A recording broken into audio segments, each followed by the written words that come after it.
Welcome to episode 23 of Creative Dynamos. Today I've got with me author Mark Berton, and I am proud to say I'm finally interviewing people I don't know at all.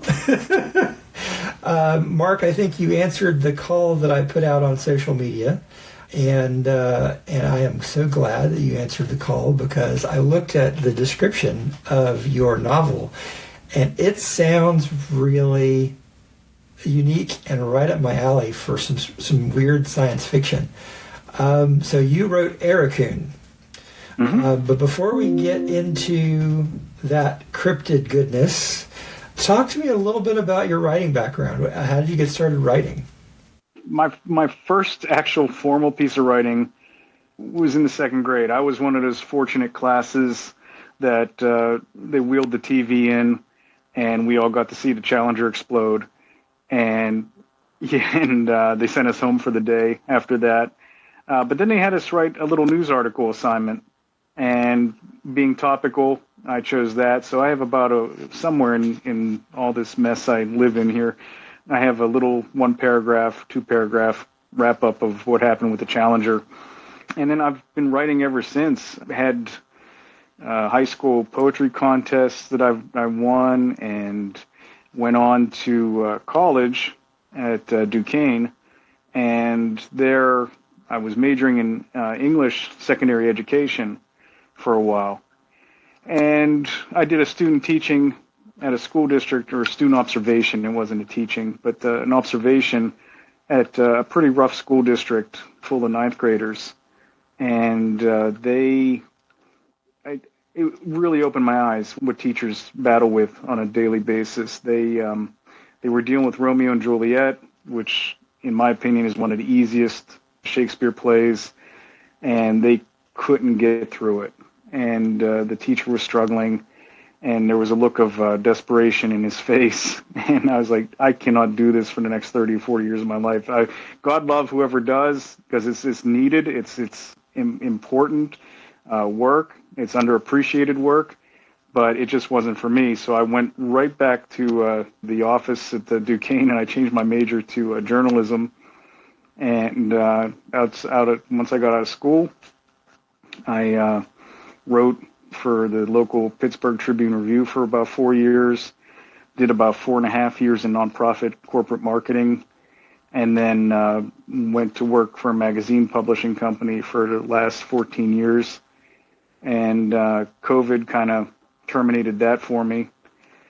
And then I stayed home to, all my daughter's school was virtual during COVID, so I stayed home to work with her schooling, and still work virtually at the magazine place where I was. And then that's when I kind of got the idea for Aroughcoune. It kind of came out of what she was doing with her schoolwork, and how much emphasis that her school district places on STEM careers and education. And so when I was diving into this idea, I wanted everything to be as scientifically plausible, Mythbusters plausible as possible. There are some parts of the book where you're like, wow, that's a stretch, but I would stand my ground and argue that, yeah, you could do these things with a little bit of ingenuity and know-how. So, It's funny, you and I have a similar background in terms of our college experiences. I, too, went to college to be an English teacher, and I got as far, actually, as student teaching, and actually my cooperating teacher, the person who was kind of, in whose classroom I was stationed, pulled the ripcord on me and ejected me from the classroom. And they did me the biggest favor that they possibly. I didn't look at it that way. I didn't look at it that way at the time, but they did me the biggest favor that they possibly could have done. And I graduated with a BA in English literature and a minor in psychology, and absolutely could not get a job with that. And ended up in IT. And I've been in IT for the last almost 30 years now. But I used my English degree and my teaching experience, such as it was, in various ways in my IT career, and of course I've been a writer for the last almost 20 years. Yeah, my wife was a teacher for years. That's how we met, was in the teaching program. And I echo your sentiment. Teachers, God bless them. It is a thankless job, underpaid. I don't care how much they get paid. They could get paid twice what they make, and it would still be underpaid. Yeah. Yeah. It's kind of interesting, too, how things came full circle, because I do love teaching. And when I left the magazine publishing company, there's a post office near where I work. And I told my wife, I said, this sounds crazy, but I'm going to go work for the post office. And it was a totally midlife career change, but it was one of the best decisions of my life. And I've been with the post office now for about 5 years, and the opportunity came up to actually teach at the Postal Academy, which is in downtown Pittsburgh. And so every other month they rotate us out. There's a group of about 6 to 8 teachers that they keep in a stable, and they try to rotate us out so we don't burn out. But we go downtown for about a week and a half, and we teach all the new employees coming into the postal service. But what's nice about it is they want to be there, and that's the difficulty that public school teachers don't have that choice. That pick of the litter. So it's the ones that want to be there to make it easy and worthwhile, and you really get some engaging conversations going. The ones that don't want to be there, it's the most challenging uphill battle you ever face. Absolutely. So tell me a little bit about Aroughcoune. It is, my elevator pitch for this is I get weird looks from everybody.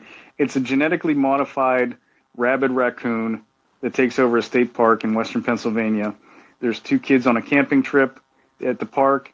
They want to just enjoy a summer weekend, and they get pulled into this subterfuge of this house-sized, and I say house, like bungalow-sized raccoon on the warpath, and they meet this mysterious game warden whose name is Slaughter, and he, what's that?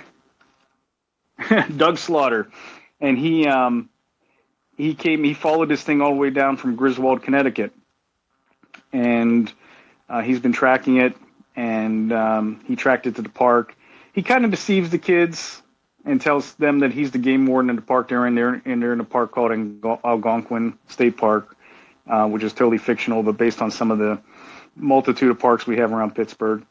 And he finally reveals himself to them for who he is, because he's got such a tall tale to tell them. And so they form a bond over the background of this creature. There's a female game warden who is the actual game warden of the park. She gets drawn into this mix. She just wants to go home for the weekend, and she ends up battling this thing with the kids. I have a Native American guy named Mingan, who, from what people tell me, he's the character everybody seems to love the most.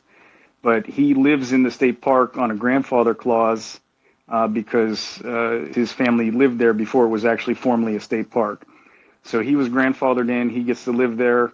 He's also a marijuana herbalist. He sells marijuana to the college kids. It's a little bit in between Penn State and Pittsburgh where this is set. So he sells that to them, and that's how he earns his living. But he also brings in a lot of native folklore to the story and the respect for nature.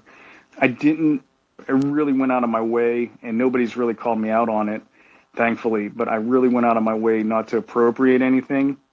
I wanted to elevate the stories that were out there. So the legends and myths that are in the book are really myths and legends of Native American people, but it's stuff that's out there. It's widely accessible. If anybody's interested, they can just look up this stuff and find it. And it's enthralling. Everything's nature-based, more or less, and that's just putting it in a very loose nutshell, but it's incredible stuff. So you did a lot of research on the science. It sounds like you did a lot of research on on the kind of the folklore and mythology that you engaged with in writing this story. What was that like? It's a nice mesh. Everything kind of fits together perfectly. I mean, I think the setting itself lends a lot to that. Being out in nature, you have the world of the modern people, and then you have this, Native American lore. And I don't want to say wisdom because I don't instill any wisdom into it, but it's like I said, it's the stuff that's out there, and you have this juxtaposition of these two worlds. And Monique McKesson is the game warden in Algonquin, and she sees this beast as one threat, whereas Mingan sees it as a whole nother challenge. It's more of a spiritual type of conquest. He's not the trope of the wise Indian, coming out and saving the day.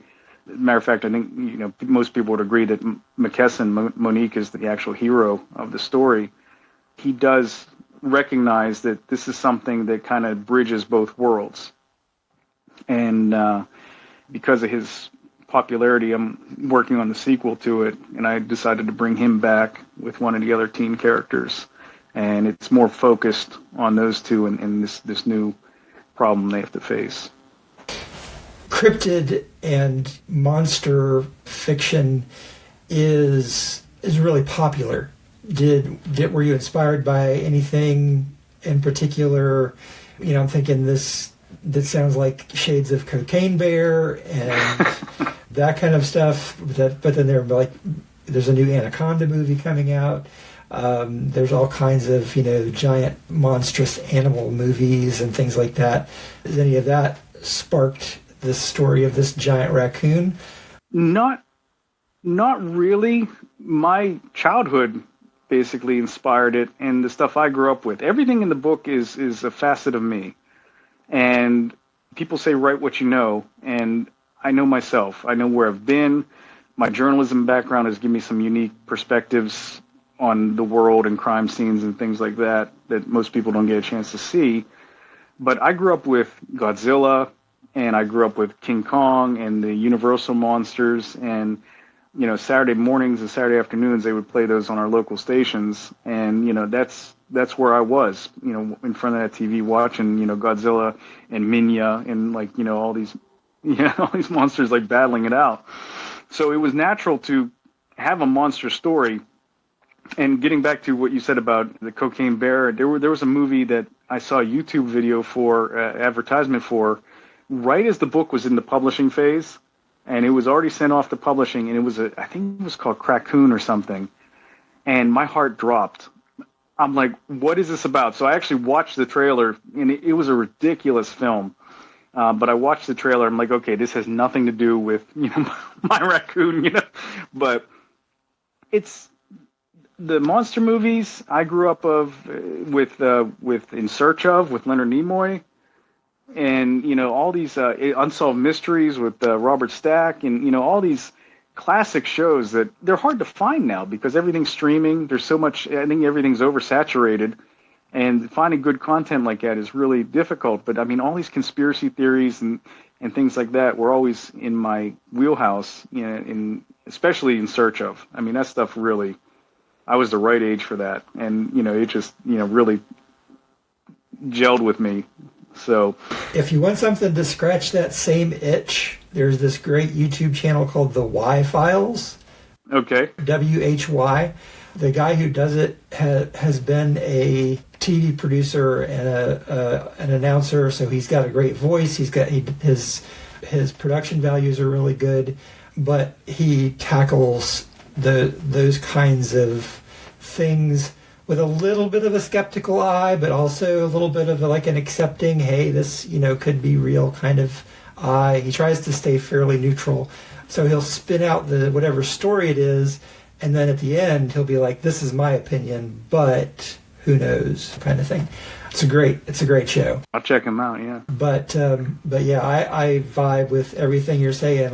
I was a big fan of In Search Of and all of those kinds of shows. Like the 70s and 80s, early 80s were a great time for all of that kind of stuff growing up, watching, all the monster movies, and that's which is why I think I'm really going to enjoy reading your book. It's definitely on my list. So you mentioned you're a journalist. One of the things that I noticed, and I've got in my YouTube thumbnail, are the covers for your two other books that were on Amazon. Look like they're nonfiction books. Tell me a little bit about those and what the genesis for those books were. The first one was Dixmont State Hospital, and that actually came out of my time with the Tribune Review, in that Dixmont was part of my coverage area. And it was this 407-acre former mental institution in the suburbs of Pittsburgh. And it closed down in 1984, and it's just stood abandoned ever since. And part of my coverage was just basically keeping in touch with the owner. There were always development proposals and things to go on the property that they never came to fruition. But in the course of that, I was able to get permission from the owner to go up there and take photos. And he said, sure, whenever, just go on up. So I spent, I'd say, a good 4 years. And this was before digital photography. I spent about $5,000 or so in black and white film, just shooting this place for personal pleasure. And then the book that's been published on it is one of those History of America series things, the sepia-colored tone covers. It wasn't the book I wanted to do. I wanted to do a more text-based, narrative-based book on the hospital, but it was the book that the proposal got me. So I put that together and got to meet a bunch of former employees at the time. They were all still living, and they'd moved on to different mental institutions. There was Mayview, there was Woodville, and it was, basically they were just chasing this dying trend. Woodville shut down shortly after. Mayview, they moved all the doctors and the staff to Mayview, and then eventually Mayview shut down, and now it's a housing plan. But Dixmont never really developed. They tried to put a Walmart on the site, and they tried to overbuild, and that's my opinion on that. But they tried to put too much Walmart on the site that they had. And what happened was there was a landslide on the hill that the property sat on, and it blocked a major artery in Pittsburgh for a good 3 to 6 months, I would say. Route 65 was all shut down for a good while. And that was the end of it. The property ended up going to the Conservancy, and now it's just natural land. And there's still a cemetery up there that they really don't bother with. They couldn't build on that part of the property, of course, but it's really not maintained at all by the state or anybody. There's some Boy Scouts that go up there every once in a while and trim the shrubbery and, kind of keep it neat. But it's not any type of cemetery you would think of, you would see for everyday people. The gravestones are basically just obelisks that look like the Washington Monument. They're about 2 feet tall, and they just have numbers on them. And then you'd have to cross-reference a spreadsheet to see who was actually buried there. But that hospital was actually mirrored in the book in Aroughcoune, and Graff State Hospital is a flashback that one of the boys has during the course of the story, and so that I carried that with me into Aroughcoune.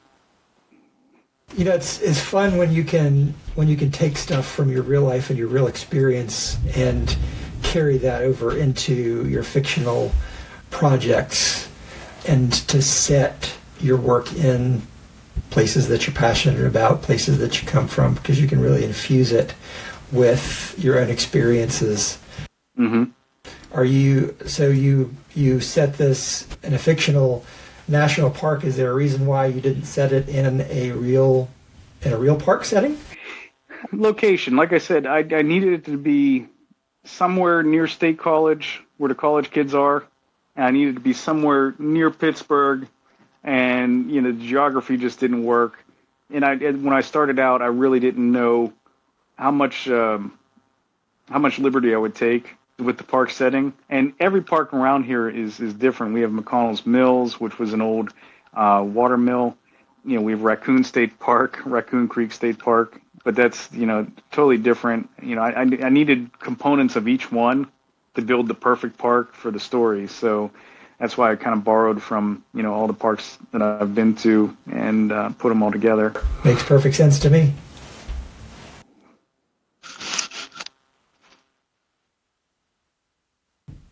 One of the things that I loved, and I suspect now having talked to you that I know, but I was cruising your website earlier today and I got to the evidence locker part of your site.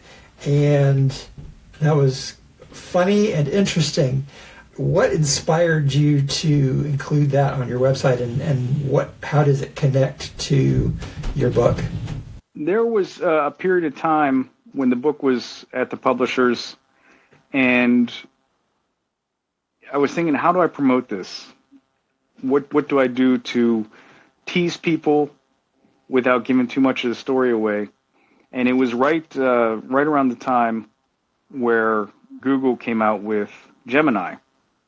And I'm kind of a techie, and I started playing around with, creating photos and things and putting things together. And it was basically just trial and error. I would describe something from the book to Gemini and say, I need a picture of an old Chrysler New Yorker. I need the hood smashed in. I need it to look like it was really beat up. And then it would generate this image. So then I would take the image, because none of them were perfect and none of them were really worth anything. So I would take them into Snapseed, and I would just kind of age them and work with them, and sometimes take them into Photoshop and just tweak them to a point where they looked, ominous in something that somebody would find in an old abandoned office that somebody left behind in a rush, which is kind of like what happened at Dixmont. I mean, you would wander through there and you'd find patient records just laying out in the open, like everybody just ran out of the building and nobody locked the doors. So I just created these images, and then I thought, okay, how can I push these out and kind of, get people interested in this book that's going to be coming out in last February. And so I created the evidence locker, and I was like, okay, these pictures all look like they're tied together in some way. I'll just string them out on social media one after the other, every few weeks or so. And hopefully that can get people involved with that, or generate some kind of interest. And then when that was all done, then I had all this material that was basically worthless to me as an author, but it still was tied into the book. So I'm like, all right, well, why not use it? So I made the evidence locker page as just like a repository for these images. I haven't really played with them too much now since the book came out, but it was a little fun project to kind of hopefully got a couple people's attention. I think that's great. I think that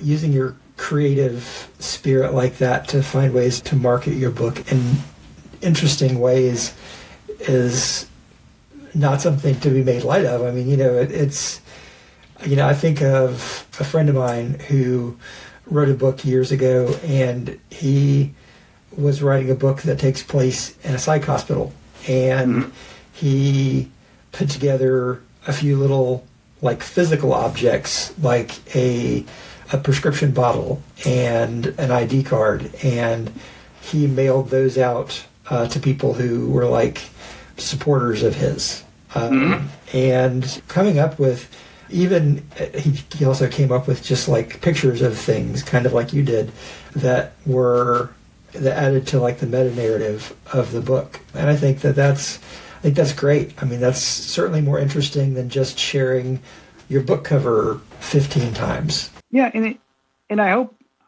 it doesn't come back to sting me, because there's been such a pushback on AI, and I understand where that comes from 110%. But to put things in perspective, is that my publisher is a small niche publisher. I'm a small niche writer, and neither of us have budgets for marketing. There was like no AI used in the book. The book cover is something that she came up with, and I tweaked it in Photoshop, and we got the angles right for the moon on the cover and the animal on the cliff and everything for that. But for marketing, I don't have a team of people behind me, and I basically do these things from the time I get up while I'm having my tea in the morning. I'll come up with some kind of post of the day, hopefully generate it real quick, and just push out the Facebook and or Instagram or wherever I can get it.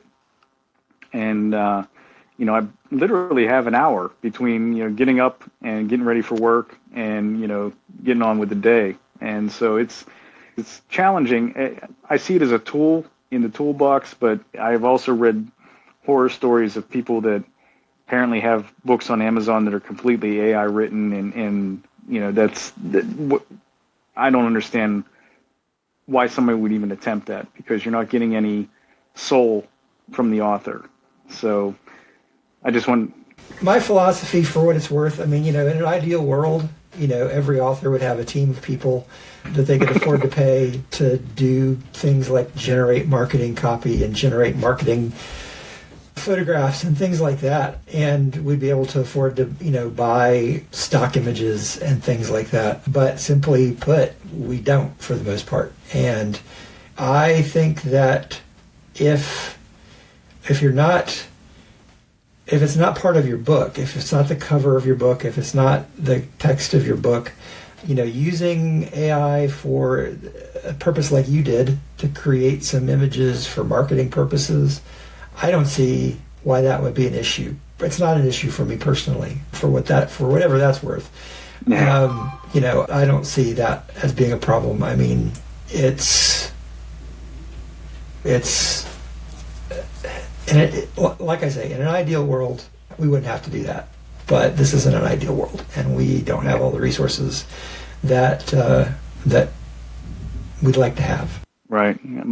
My staff is my wife and my 12-year-old dragged to these shows, to sit all day for 8 hours, to try and sell books to people passing by, and they've been a great help for that. But they're not paid. Same. My kids are all grown now and wouldn't come to a show with me if I paid them to. But no, I joke. My family's very supportive of my writing, but my wife does come to shows with me sometimes, and she started selling her photography, and so we kind of share a booth sometimes. But yeah, we've got the resources we've got, and we have to play the game with those resources. So I think I think it's a neat idea, and certainly I still think it's a neat idea, even knowing that there was AI involved in the creation of it. A buddy of mine, the same guy that created the pill bottles and stuff, he is now doing some other things. He's not writing fiction, which is sad to me, but that's okay. He actually created a really interesting... He's still doing storytelling. It's just not novels and short stories. He created an interesting storytelling experience via a website that he created using AI, and it was sort of a resume thing for him. He's in marketing, and I think it's like you said, it's a tool. I think as long as you're not creating stuff to sell. Or if you are creating stuff to sell, if you tell people, hey, this was created using AI, and let the market decide if they're willing to support AI created art. That's the main thing. And AI created books, that is a rabbit trail that we won't go down this evening. But suffice to say, I don't see the point. There's no creativity there. Right.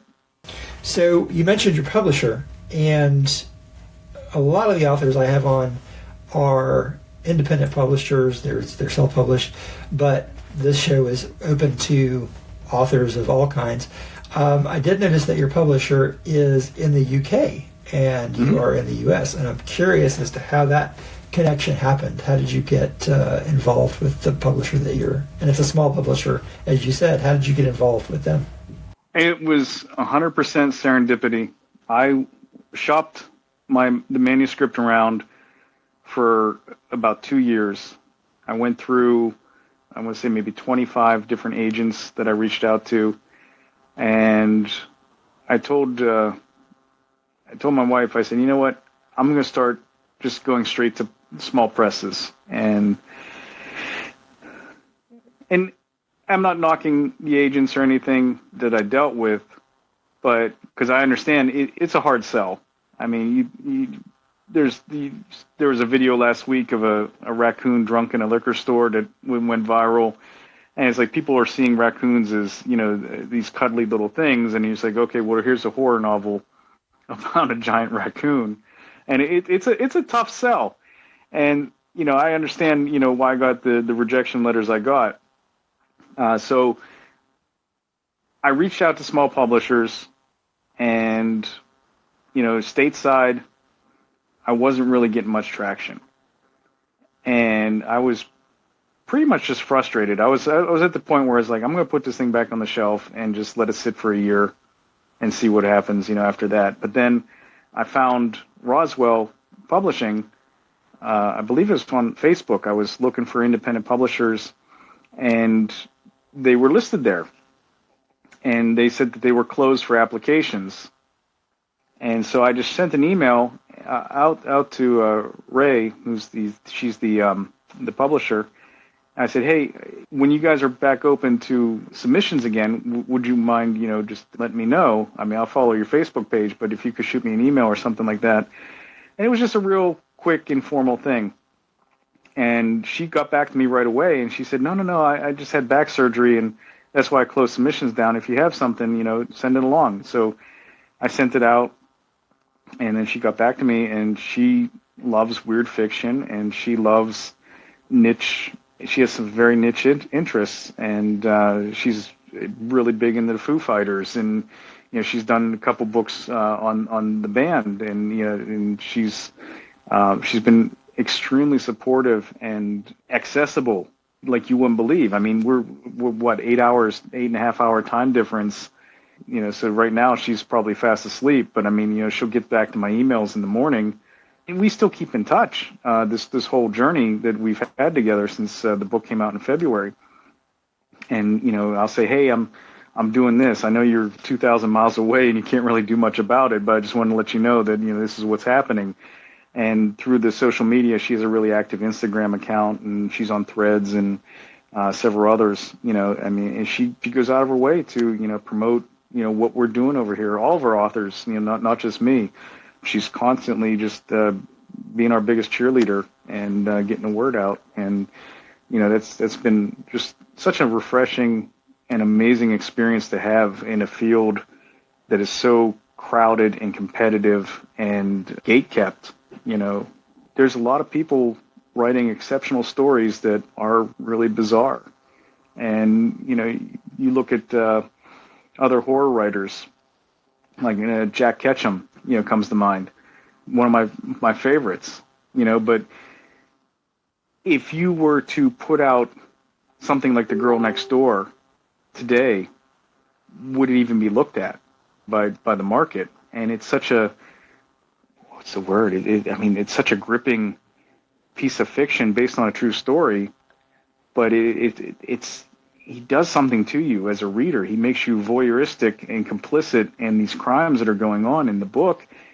And it was one of the few books where I had to stop every so often and just put it down, because, like, wow, that's a lot. I need to go take a shower and, you know, and get this grime off of me that you know, that he instilled in me. Books like that, and there's definitely a market for it, and people just here don't give it a chance. Over there, I don't know if it's just a cultural thing, a cultural difference, that they're looking for stuff like this. Maybe. She put me in the young adult category, and I told her, I said, you know, in the United States, I said, this is definitely not young adult material. Matter of fact, I actually approached a couple of art teachers in the local school district to see if they wanted to have some students possibly do a cover for it when we were talking about cover options. And they actually turned it down because I said, well, there's some graphic violence. There's some light drug references. There's a few F-bombs, here and there. Nothing really excessive, but, they were like, we're public high school teachers. We probably shouldn't take this on. So, yeah, so I was like, all right. But, she thought it was young adult. My wife thinks it's straight horror. Who's to say well, and young adult is one of those tricky categories because there are lots of adults that read young adult, and there are certainly very mature teenagers, and young adult it's not how it used to be in terms of what is acceptable in the quote unquote young adult category. So, and I think that's a good thing. Like I think that kids can handle things that certainly some adults would not think they could handle. Like I think of reading stories like when I was a kid, like Catcher in the Rye or Lord of the Flies. Those books have some rough stuff in them. Mm-hmm. Certainly, some parents would not be big fans of those books. Well, if they were come out today.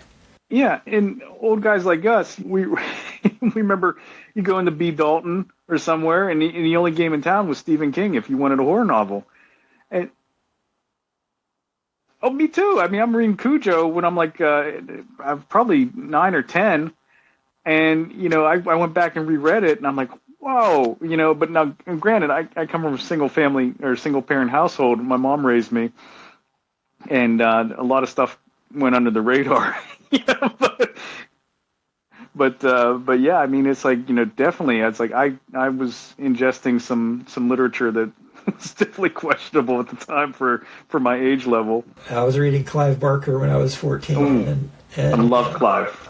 But I mean, things that are like explicitly for that age range, I think that kids can handle some stuff that, that deals with hard situations. I mean, my kids certainly knew all the swears, mm-hmm. and some of which they learned from my wife, who when she drives in heavy traffic, says all of the swears. And I think about a book that I'm working on right now, which the target audience is like late elementary, middle grades, and it's going to be dealing with suicide, and it's going to be dealing with death, and it's going to be dealing with alcoholism, and finding ways to deal with those issues in a way that's appropriate for the age group, but that doesn't talk down to them, is going to be a fun challenge.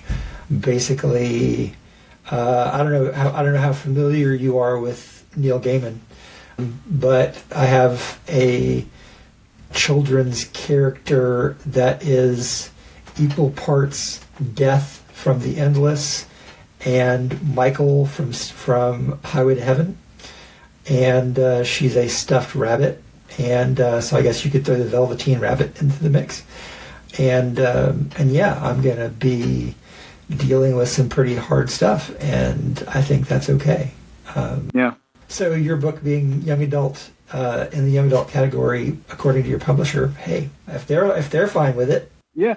And I had two thoughts about it. And one, my wife told me, she's like, hey, it worked for Harry Potter. Absolutely.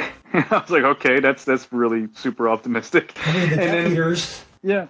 And then the second thought I had about it was that this is a challenge now, because I don't want to be pigeonholed as just young adult. No. So the sequel I'm working, yeah, there's nothing wrong with it, but it's like now that I have one book out, it's challenged me to kind of stretch my wings a little bit more.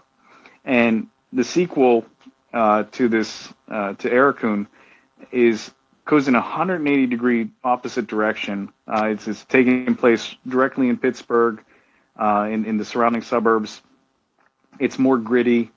I really delved into kind of almost like a Cronenberg type of body horror thing that's going on with the this mystery that these guys are following, and so it's I'm pushing the envelope. I'm not going to like splatterpunk, type of stuff, and no Ed Lee or anything like that. But yeah, it's definitely more of a Clive Barker-ish, and I like I said, I love Clive, and he's like the cerebral Stephen King. Just like I don't know if you're a musician or you enjoy music, but like Robert Fripp from King Crimson is like the cerebral Jimmy Page. So it's like you have these elevated artists that are just one step beyond. And so this has really challenged me to hopefully take it to the next level. And I'm pretty sure the next one's not going to be YA. Well, that's how we grow. That's how we grow as writers. That's how we grow as creators. We push ourselves, in various directions. And that's one of the reasons why I write in multiple genres, because, I think, okay, what haven't I written yet? What haven't I tried yet? And I'll try that. And it may implode, or it may fly. Who knows? But if until I do it, I don't know if I'm good at it or not. And I might not be good at it the first time, but I may be good at it the fifth time. So yeah, I think that's great. And it's that kind of spirit, people that want to push themselves and people that want to push the boundaries of a genre or push the envelope in their own creative journey, that I love having on to talk to. One of the things that I noticed is you are on the board of trustees at your library. Yes. I think that is very cool, and I have no idea what that's like. Talk to me about that. I'm actually on my, I'm going to say third term. So we have, the way it runs is you can be on for 2 terms, and then you have to get off. There's a term limit there. So I was off for a year, and then I just came back this past year. You're basically, it's not exciting work. You're dealing with the fundamentals of the library, the behind the scenes, paying the bills, fixing the HVAC system, coming up with multiple ideas for fundraising and things like that to keep the library moving in a fiscally responsible direction. I speak for myself, but I think my colleagues would agree. We have a pretty easy job. We have a phenomenal library director who's been in the position there she's been with the library for quite some time, but she's the director now, and she's on top of everything. So, and we have a library board president who is she's amazing as well. I don't know when this girl sleeps, but she's library people. We live for the library. And my wife's on the Friends of the Library board, which is just a fundraising arm. And, a lot of libraries have contentious relationships with their friends boards. Really? We're fortunate. Yeah, we're fortunate because you're talking about money, and one's out there raising money all the time, and it's like they want it to be spent some way, but you're looking at the bills, and it's like, okay, we have to pay the mortgage.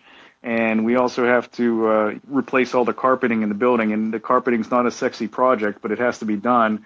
And, that a friend's board might say, well, we raised all this money. We want it to be done, used for a new children's area or something like that. So you can see where they come into conflict a lot of times. But sure, that makes sense.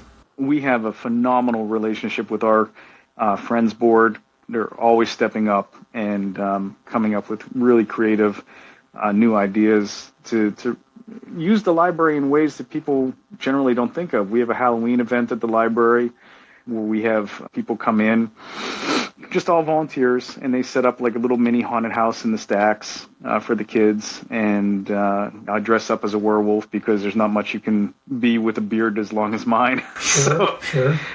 But we do that. We just had this past weekend, we just had Christmas and Santa pictures at the library. We just had a staff appreciation night last night, an end of the year thing that we kind of do. And plus, it helps. I mean, I only live a couple blocks away from it, so it's well within walking distance, and it's easy to get to. And it's a really vital part of the community. I think our library is unique, especially our director got a grant last year, and they're actually doing the installation this year on solar panels on the roof. So that's going to further defray the cost of maintenance and upkeep with the building. And so We're in a good position, but like I said, it's all of my colleagues. We work a lot, to keep things moving, and the director kind of keeps us on task. And like I said, she's incredible, and the friends, yeah, it's an amazing team. I've always been a volunteer. It's complicated because I'm completely introverted. I don't go to parties. I don't have a social life. I don't talk to people normally. But I've always wanted to participate and see changes happen around me. So wherever I've lived, I've always joined different boards, and because of the newspaper job, I was always covering municipal boards and commissions, but I was never ethically allowed to join any of them. That makes sense.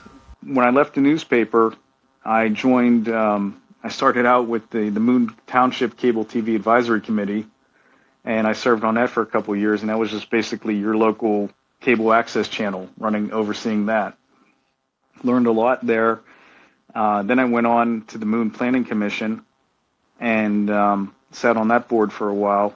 And actually, that was kind of neat because you would see developers come in with plans, you would approve them, suggest changes, and then you'd actually see the building get built. And from start to finish, to see a whole project come to completion like that was neat in a nerdy kind of way. And then when I got married, we moved to Bridgeville, and there was a vacancy on the board. They interviewed me. They said, "Come on, you're what we're looking for." And I spent 2 terms there, and then termed out, and then came back this year.